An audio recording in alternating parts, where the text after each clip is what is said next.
메시아 사랑하기라는 제목으로 오늘 나누겠습니다. 지난주 우리는 흠모할 것 없는 메시아를 믿는 사람이라는 것을 나눴습니다. 예수님의 인생은 시작부터 끝까지 낮아지심이었고 고난의 연속이었습니다. 그래서 우리는 이런 흠모할 것 없는 메시아를 믿어야 하는 사람들입니다. 왜냐하면 예수님은 그 고난받으시고 흠모할 것 없는 그 모습을 지니신 그것이 우리의 것을 담당하신 모습이시기 때문입니다. 예수님이 담당하신 죄가 우리의 죄고, 예수님이 담당하신 가난이 우리의 가난이고, 예수님이 감당하신 질병이 우리의 질병이기 때문에 우리는 예수님의 고난과 모든 것들을 보면서 그것을 믿는다라는 것은 우리의 모든 것이 예수님께 전가되었다라는 것을 믿는 것입니다. 그렇기 때문에 그 우리를 위해서 죄를 지신 예수님, 우리를 위해 가난해지신 예수님, 우리를 위해 질병을 감당하신 예수님을 보면 우리는 예수님을 이해하고 예수님을 사랑할 수밖에 없다는 겁니다. 예수를 믿는다. 예수를 믿는다. 가장 정확한 정의는 뭐냐면 예수님의 흠모할 것 없는 그 모습이 나의 모습이라는 것을 믿는다는 거예요. 예수님의 흠모할 것 없는 그 모습이 곧 나의 모습이다.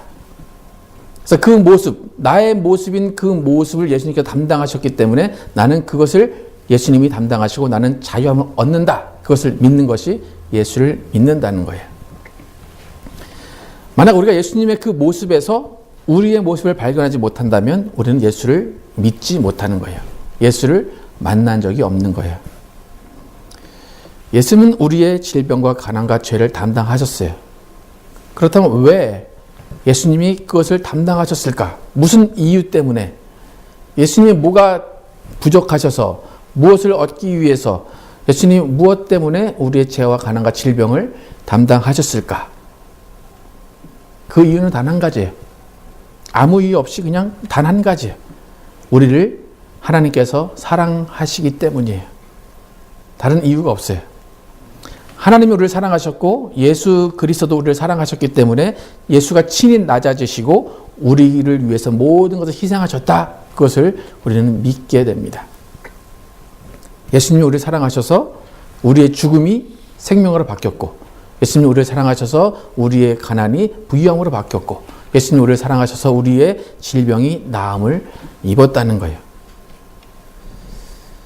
여러분, 예수님이 이렇게 우리의 모든 것을 감당하시고 우리의 모든 것을 다 치유하시고 해주셨는데, 그렇다면 예수님을 바라볼 때 우리의 마음은 어떻게 되겠습니까? 예수님을 바라볼 때 우리는 예수님을 좋아할 수밖에 없어요. 예수님을 사랑할 수밖에 없고 예수님을 감사할 수밖에 없다는 거예요. 여러분, 예수님이 그렇게 많은 것을 주셨는데 여러분 혹시 예수님께 정말로 감사하십니까? 예수님 정말 좋아지십니까? 정말 예수님 사랑하십니까? 정말로 우리의 죄를 사해 주셔서 예수님 너무 고마워요. 예수님 너무 사랑해요. 그런 것이 우리의 믿음이라는 거예요. 부모님 우리를 낳아주시고 키워주셔서 그 은혜에 감사하면서 부모님을 사랑하듯이 예수님을 바라볼 때도 마찬가지예요. 우리를 보호하시고 우리와 함께 하시고 우리의 모든 것을 담당하셨기 때문에 그 이유 때문에 예수님을 보면 사랑스럽고 감사하게 되는 거예요. 그래서 오늘 본문을 우리가 읽었는데 오늘 본문을 보면 예수님이 우리에게 어떻게 사랑을 주셨는지, 하나님이 어떠한 사랑을 부어주셨는지 잘 알 수 있어요. 1절에 3절 다시 한번 같이 읽어보겠습니다. 1절에서 3절 시작. 오호라 너희 모든 목마른 자들아 물로 나아오라. 돈 없는 자도 오라. 너희는 와서 사 먹되 돈 없이 값 없이 와서 포도주와 젖을 사라. 너희가 어찌하여 양식이 아닌 것을 위하여 은을 달아주며 배부르게 하지 못할 것을 위하여 수고하느냐. 내게 듣고 들을지어다. 그리하면 너희가 좋은 것을 먹을 것이며 너희 자신들이 기름진 것으로 즐거움을 얻으리라. 너희는 귀를 기울이고 내게로 나와 들으라. 그리하면 너희의 영혼이 살리라. 내가 너희를 위하여 영원한 언약을 맺으리니 곧 다윗에게 허락한 확실한 은혜이니라. 이 구절이 예수 그리스도를 보내주시는 메시아를 보내주시면서 우리가 얻게 되는 그런 은혜예요. 확실한 은혜니라. 와서 뭘 사 먹으라 그래요. 기름진 것을 먹으라. 근데 돈 없이 와서 먹으라. 근데 사람들이 어떻게 한대요? 2절에 너희가 어찌하여 양식이 아닌 것을 위하여 은을 달아주며. 하나님 앞에 나오면 모든 것을 다 값없이 먹을 수 있는데 그것을 즐겨하지 아니하고 그냥 내 돈을 쓰면서 전혀 값 없는 그런 가치 없는 것들을 우리는 사 먹는다는 거예요. 그래서 하나님이 내게로 와서 들어라. 내게로 와서 들어라. 그럼 너의 영혼이 살 것이다. 그렇게 말씀하십니다. 먹는 것도 주시고 입는 것도 주시고 영혼까지 살려주는 그 은혜가 하나님의 확실한 은혜입니다. 여러분, 이런 하나님이 실감이 나십니까, 여러분? 이런 하나님이 나를 사랑하시는구나. 정말 이 은혜를 내가 받았고 내가 정말 하나님을 사랑할 수밖에 없다. 여러분 고백하십니까? 여러분 분명히 하나님을 사랑한다라고 고백을 할 거예요. 그죠? 예. 여기서 하나님을 사랑하지 않습니다라고 말할 수 있는 그 담대함이 있으신 분은 별로 없을 거예요. 근데 우리가 사랑한다고 얘기할 때 누군가를 사랑한다라고 할 때 다 차등이 있어요. 이 사람을 1이라는 사람이 2라는 사람이 있으면 1과 2를 동시에 똑같이 사랑하지는 못해요. 그래서 아무것도 주지 않는데도 사랑할 수 있는 사람이 있는가 하면 이 사람이 뭘 주기 때문에 그럼 내가 좀 사랑해 주지 라고 할 때가 있어요. 예수님을 사랑한다, 하나님을 사랑한다 하는 것도 단계가 있어요. 우리 모두가 동등하게 예수를 사랑하는 게 아니에요. 다 똑같이 말은 하나님을 사랑합니다, 예수를 사랑합니다 하지만 동등한 똑같은 사랑이 아니라는 거예요. 어떤 사람은 예수님을 사랑한다 이것이 꼭 연예인 보듯이 마치 막 불장난하는 그 연예인들 보듯이 그렇게 갑자기 사랑이 싹 트는 그런 경우도 있고, 어떤 사람은 예수님이 아무것도 안 줘도 예수님 자체를 사랑하는 사람이 있고, 예수님과 그냥 연합하면서 교제하면서 살아가기 때문에 잔잔한 사랑을 하는 사람도 있어요. 한 약 1000년 전에, 지금으로도 한 1000년 전에 이제 기독교가 이제 국교가 되고 쭉 발전해 나가면서 그 1000년 전쯤에 이제 수도원이 많이 생겼을 때가 있어요. 지금 유럽에 가시면 뭐 산이나 그런데 절벽 같은 수도원들이 있잖아요. 수도원에 이제 사람들이 속세를 떠나서 이제 수도원으로 들어가는 거예요. 들어가서 거기서 말씀 읽고 거기서 노동하면서 함께 모여서 나는 하나님과 교제만 할 거야.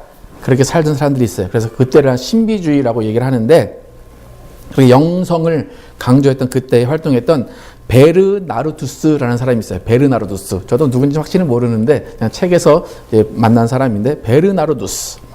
이 베르나르두스라는 사람이 하나님을 사랑하게 되는 4단계로 구별을 해놨어요. 하나님을 사랑하는 4단계. 첫 번째 단계는 뭐냐면 가장 낮은 단계인데, 예수님을 사랑합니다, 예수를 믿습니다 라고 하는데, 그 사랑하는 그 이유는 뭐냐면 실제적으로 나에게 이익이 되고 나의 필요와 욕구를 채우기 위해서 예수를 사랑합니다 라고 하는 거예요. 여러분, 우리가 교회를 처음에 나오지만 다 모두가 자기 자신의 유익을 위해서 나와요. 잘 생각을 해보세요. 교회 왜 나오게 되는가? 우리가 초등학교 때는, 어릴 때는 예수 안 믿는 애들도 교회에 나옵니다. 왜, 언제 나옵니까? 왜 나옵니까? 뭐 주니까 나오는 거예요. 나에게 이익이 있으니까 교회를 나와요. 그리고 커서도 예수님 믿을 때 어떻게 나오냐면, 내가 교회에서 위로를 얻던지 아니면 사랑을 얻던지 친구를 얻던지 뭔가 얻기 때문에 교회에 나오고 예수를 사랑하게 됩니다. 그러니까 예수를 처음 믿는 사람은 예수를 알고 믿게 되는 시작은 부단히 자신의 이익 때문이에요. 나에게 오는 유익 때문에 예수를 믿습니다. 그러니까 그때는 하나님이 어떤 분인가는 저는 전혀 관심이 없어요. 그냥 교회가 나에게 무슨 유익을 주는가, 예수라는 존재가 나에게 무슨 유익을 주는가, 그것 때문에 예수를 믿고 또 사랑하게 된다는 거예요. 그래서 나 자신에게 초점을 맞춰서 나를 위해 자비를 베푸시는 하나님을 사랑하고 나를 돌봐주시는 하나님을 사랑하는 단계가 첫 번째 단계예요. 여러분의 단계는 어떤지 한번 쭉 보십시오. 4단계까지 있습니다. 첫 단계는 그렇습니다. 두 번째 단계는 여전히 1단계와 비슷하게 우리 자신을 위해서 하나님을 사랑하는 단계예요. 그러니까 무슨 말인가 하면 하나님께 붙어 있어야 내가 유익이 있어 라는 그런 단계라는 거예요. 하지만 첫 번째 단계보다는 하나님을 조금 더 알게 됐어요. 그래서 하나님이 어떤 분인가 궁금해하는 거예요. 첫 번째 단계는 궁금해하지 않았는데 두 번째 단계는 궁금해해요. 그래서 하나님께 조금 관심을 갖고 하나님이 나에게 이런 필요를 채워주시는구나, 그런 분임을 깨닫고 조금의 관심을 가지게 되면서 조금의 애정을 갖게 돼요.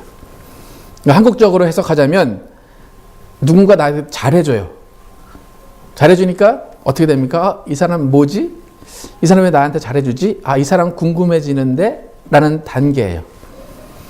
그렇지만 그 사람이 나에게 관심이 없고 나에게 잘해주는 것이 없으면 그 사람을 사랑할 이유는 없는 거예요. 그러니까 아직도 내게 돌아오는 유익이 1차적인 관심과 목적이고 동기이지만 그래도 하나님의 존재가 조금 궁금해지는 단계, 그 단계가 두 번째 단계의 사랑이에요. 세 번째 단계는 이제 두 번째 단계에서 넘어가서 단순히 하나님이 나에게 주시는 것들, 그것 때문이 아니라 그걸 넘어갔어요. 이미 많이 받았어요. 받아서 하나님을 궁금해하고 하나님을 만났어요. 그래서 하나님에 대해서 눈을 떴어요.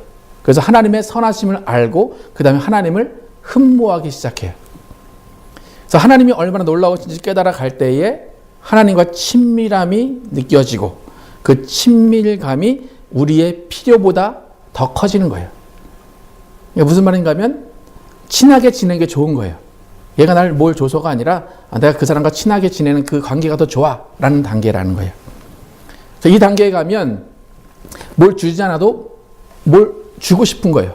선물해 주고 싶고 내 모든 것을 바치고 싶은 그런 단계예요. 그래서 이 단계에는 하나님께 뭔가 해드리려는 사랑의 단계예요. 이제 예를 들어서 이 단계가 뭐냐면 교회에서 가장 열심히 있는 분들, 가장 헌신한다고 하는 분들이 이제 이 단계에 해당이 되는 거예요. 하나님을 알고 나 하나님께 뭘 드릴 수 있을까? 나 하나님 위해 뭘 할 수 있을까? 라고 하면서 흔히 말해서 뜨거워지는 그 경험을 할 때가 이 3단계예요. 세 번째 단계가 이렇게 하나님을 위해서 무언가 드려야 된다라는 그 열심과 그런 헌신이 사랑으로 표현될 때라고 한다면 네 번째 단계는 이제 최고의 사랑의 단계인데 이 단계는 뭐냐면 하나님을 위해서 나 자신을 사랑하는 단계예요. 하나님을 위해서 나를 사랑한다. 좀 어려운 말인데 하나님을 사랑해요. 그렇기 때문에 하나님이 나를 사랑하신다는 것도 알아요. 그래서 하나님이 사랑하시는 나를 가꾸고 변화시키고 그 가꾼 모습을 하나님이 보고 기뻐하시게 하나님을 사랑한다는 거예요. 그러니까 나의 모습이 내 안에 나의 모습을 가지고 하나님께 나아가는 것이 아니라 하나님의 형상을 만들어서 하나님의 형상을 내 안에 있게 해서 그 모습을 가지고 하나님께 나아가는 거예요. 그래서 하나님을 기쁘시게 하는 거예요. 이게 네 번째 단계 최고의 사랑의 단계입니다. 그러니까 이 네 번째 단계는 오히려 세 번째 단계보다는 겉으로 드러난 사랑은 없어요. 막 이걸 해야 되겠습니다, 저걸 해야 되겠습니다 라고 하지 않고 그냥 가만히 나의 변화에 주목하기 때문에 저 사람 옛날에는 뜨겁게 하더니 지금 별로 열심히 없네 라고 하는 단계일 수도 있어요. 하지만 이때는 하나님의 사람으로, 예수님으로 사람으로 살아가는 하나님과 나와 1대1 관계를 더 집중하는 단계입니다. 여러분 어떻습니까? 여러분의 단계는 어느 정도인 것 같습니까? 제가 이제 교회의 모습들 쭉 보면 대부분의 성도들은, 새신자들은 1단계겠지만 대부분의 성도는 2단계에 많이 머물러 있어요. 그리고 2단계에 머물러 있으면서 이제 3단계에 있는 사람들을 쳐다봐요. 이렇게. 그러면서 저 참 유별나게 믿네. 저 참 뭘 저렇게 열심히 믿네? 라고 이제 그렇게 하는 사람들이 많이 있고, 대부분 또 3단계에 있는 사람들은 또 3단계만 머물러 있지 않아요. 4단계로 넘어가든지 2단계로 다시 가요. 그래서 내가 옛날에는 열심히 했는데 라고 하는데 이제 그게 하나님과의 관계에서 변화를 느끼면서 내가 정말 하나님을 닮아가야 되겠습니다 라고 4단계로 가면 좋은데 또 많은 사람들이 2단계로 다시 돌아가요. 해봤더니 아무것도 아니야. 나한테 남는 것도 없고 그냥 이렇게 해봤자 소용없어 라고 2단계로 넘어간 사람들이 많은데 우리가 쭉 이 단계를 거쳐서 4단계에서 머무른 상태로 하나님을 사랑을 해야 됩니다. 예수님이 우리를 사랑하시고 하나님을 사랑하신 그 단계가 이 4단계예요. 왜냐하면 하나님을 사랑하셔서 그가 자신을 변화시키셨어요. 스스로 낮아지시고 스스로 모든 것을 버리셔서 하나님을 사랑하셨다는 거예요. 그래서 예수님은 그 모습 가운데 하나님의 사랑을 확증하셨다 그래요. 그러니까 우리가 4단계의 사랑을 한다면 우리의 것을 포기하고 나눠주면서 하나님의 사랑을 표현하고 나타내 주어야 된다는 거예요. 이 마지막 단계가 아까 우리가 웨스트민스터 소요리 문답에 읽었듯이 예수 그리스도와의 연합이에요. 하나님을 사랑하는데 어떻게 사랑할 것인가? 나를 다 버리면서 예수 그리스도가 가신 길을 함께 가는 것, 그것이 예수 그리스도와 연합이고 그것이 사랑이라는 거예요. 이 연합을 위해서 친히 이 땅에 예수님이 오셨습니다. 고난 받으시고 죽으시고 부활하셔서 사랑이 무엇인지를 우리에게 알려주셨어요. 이분이 우리의 메시아라는 거예요. 요한복음 14장 23절에서 예수님이 그 사랑이 어떤 건지 말씀해 주셨어요. 함께 요한복음 14장 23절 읽어보겠습니다. 시작. 예수께서 그에게 대답하셨다. 누구든지 나를 사랑하는 사람은 내 말을 지킬 것이다. 그리하면 내 아버지께서 그 사람을 사랑하실 것이요 내 아버지와 나는 그 사람에게로 가서 그 사람과 함께 살 것이다. 예. 이 짧은 말씀 안에 다 들어있어요. 그죠? 예수님을 사랑하는 사람은 예수님의 말을 지킨대요. 말을 지켜서 변화가 되는 거죠. 예수님의 사람으로 사는 거죠. 그러면 아버지가 그 모습을 보시고 기뻐하신다는 거예요. 또 아버지는 그 사람을 사랑하시는 거예요. 그래서 내 아버지와 나는 그 사람에게로 가서 하나가 될 거다. 연합하게 될 거다 이거예요. 그 연합이라는 이것이 사랑이에요. 우리가 하나님을 사랑한다 이야기하고 있는데 과연 우리가 아직도 내 필요를 채우기 위해서 내 유익을 주시기 때문에 하나님을 사랑하는지 아니면 그냥 내게 주시진 않아도 그냥 교제하는 게 좋아요 라고 해서 사랑하는 3단계 세 번째 단계인지 아니면 그걸 다 초월해서 나를 변화시키고 하나님의 기쁘시게 하는 그것이 목적이 되어서 하나님을 사랑하는 것인지 한번 생각을 해 보시기 바랍니다. 이 4단계 모두가 하나님을 사랑하는 건 맞아요. 그런데 그 단계의 성숙도는 다를 수밖에 없다는 것입니다. 교회를 10년, 20년 다녀도 1단계, 2단계 사랑에 머물러 있으면 그 사랑의 단계에 머물러 있는 그것 때문에 또 많은 사람을 힘들게 하기도 합니다. 많은 사람들이 하나님 앞에 나와서 나를 사랑해 주십시오 라고 말하는 그것만 주장하고 있기 때문에 많은 문제가 일어나게 됩니다. 여러분 하나님을 사랑합니다 라고 하면서 우리는 예배를 드립니다. 여러분 주일 예배 하나님께 영광을 돌리러 오고 예배를 드리러 옵니다. 하나님의 사랑에 감격해서 그 사랑을 찬양하기 위해서 예배를 드립니다. 또 그 사랑하는 자들, 사랑받은 자들이 서로 사랑하며 함께 모여서 친교하는 것이 교회입니다. 그러니까 메시아로 오신 예수님이 우리에게 원하시는 것이 무엇일까? 왜 메시아로 이 땅에 오셔서 우리를 사랑하셨을까?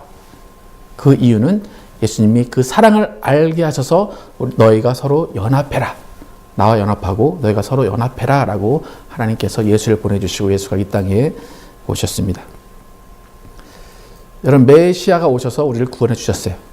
그런데 메시아가 오신 것은 우리 개인들을 찾기 위해서 오신 것도 있지만 그보다는 예수님은 단체, 그 무리들, 나라를 회복시키러 오신 분이 메시아로 오신 예수예요. 그러니까 우리가 만약에 메시아를 개인적인 메시아로만 생각하면 많은 문제가 생겨요. 이스라엘도 메시아를 나라를 회복하실 분으로 생각을 했지 나 자신을 구원하실 분으로 생각하지 않았어요. 절대로 개인적인 관점으로 바라보지 않았다는 거예요. 그래서 메시아는 나라를 회복하시는 분이에요. 그러니까 지금 시대에 이제 많은 분들이 예수 믿는다고 하지만 교회에 소속되지 않은 분들이 더 많이 있어요. 또 함께 모여서 떡을 떼고 있지 않은 분들이 많이 있어요. 그렇다면 과연 나는 그래도 예수 믿습니다 라고 하지만 그것이 과연 예수를 믿는 것일까? 우리는 생각할 필요가 있다는 거예요. 예수를 믿는다라는 것은 예수 그리스도가 만드신 교회 안에 그 무리 안에 속해 있어야 된다는 거예요. 여러분, 예배의 정의가 여러 가지 있지만 제가 생각하는 예배의 정의는 떡을 떼는 시간이라는 거예요. 모여서 떡을 떼고 예수의 피와 살을 기념하는 시간이 예배 시간이에요. 여러분, 말씀을 듣는 것, 이것이 이제 떡을 떼는 것 아니냐라고 이제 말씀을 하시는 분들도 많이 있는데, 그 생각이 뭐 지금의 기독교를 만들긴 했지만 그것이 또 종교 개혁의 어떤 부작용이 되기도 해요.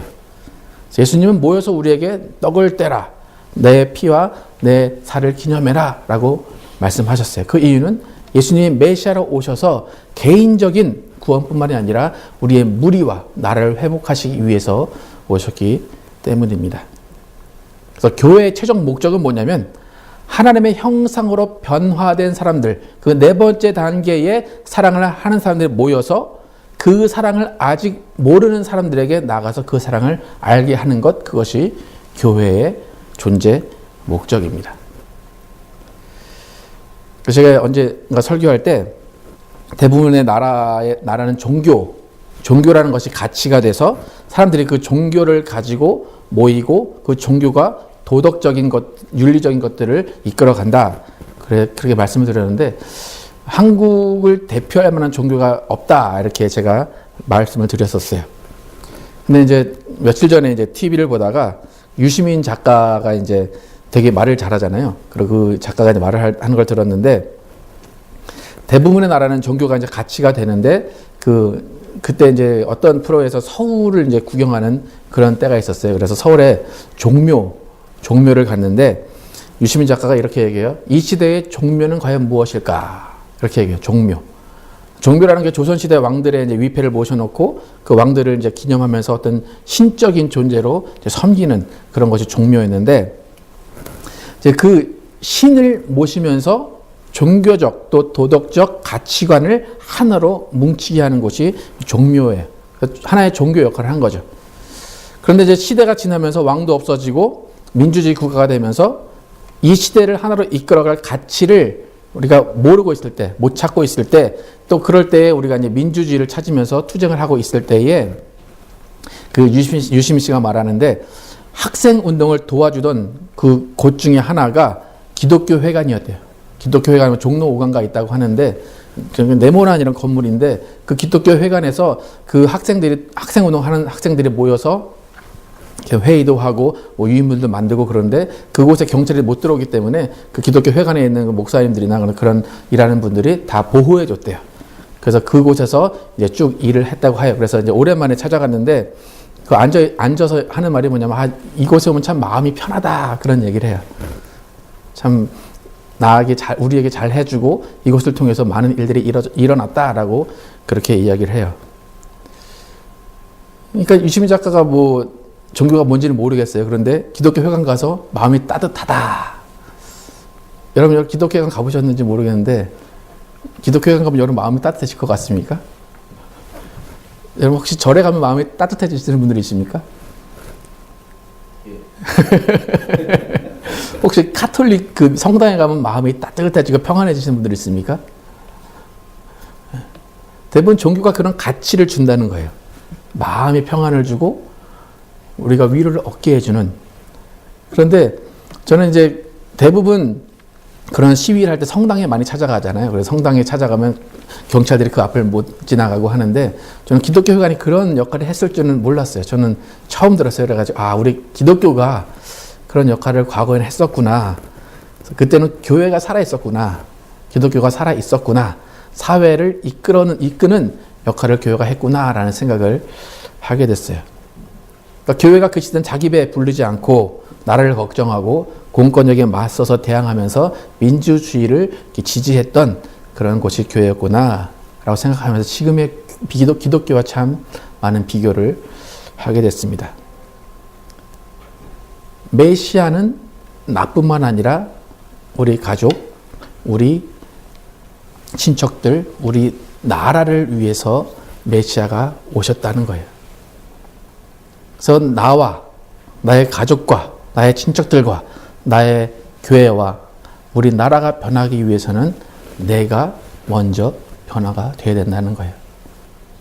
하나님을 믿은 내가 가난한 자를 도와야 되고 하나님을 믿은 내가 민주주의와 투쟁하는 자들을 도와야 되고 하나님을 믿은 내가 정말 지금 어려움에 빠져 있는 자들을 도와주는 변화를 통해서 그들도 하나님의 사랑을 알게 해야 한다는 거예요. 여러분, 예수님을 사랑하신다 말씀하신다면 예수님을 사랑해서 예수님을 닮아가는 변화되는 인생을 사시기를 축원합니다. 여러분 스스로 여러분을 바라볼 때 이런 내가 나도 싫어. 난 왜 이럴까? 라고 한다면 그런 모습을 보는 다른 사람들은 어떻게 생각하겠느냐라는 거예요. 근데 그 사람이 예수를 믿어요. 그럼 다른 사람들은 어떻게 생각하겠느냐라는 거예요. 여러분, 예수님 사랑하시면 예수님 같이 낮아지시고 예수님 같이 참으시고 예수님 같이 다른 사람을 위한 인생을 사시기를 바랍니다. 그런 모습을 보시기 위해서 예수님은 우리에게 확실한 은혜를 보여주신 것입니다. 우리 모두는 메시아를 사랑한다. 그것이 무엇인지를 깨닫고 메시아이신 예수님을 모시고 연합하는 삶으로써 하나님께 영광 돌리고 하나님을 기쁘시게 하는 여러분과 제가 되기를 예수 이름으로 축원합니다. 기도하시겠습니다.